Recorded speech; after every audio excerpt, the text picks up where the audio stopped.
Hello mga katupa. Ito yung nahuli namin, buwawan.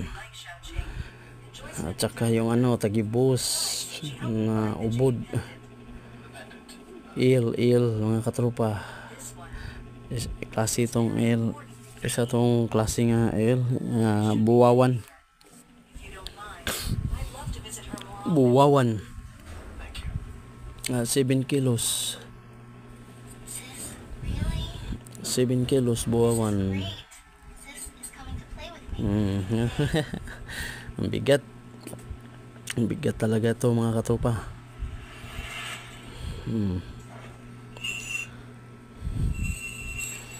Ano to? Nakuha sa kitang namin or palangre. Thank you for watching mga katupa.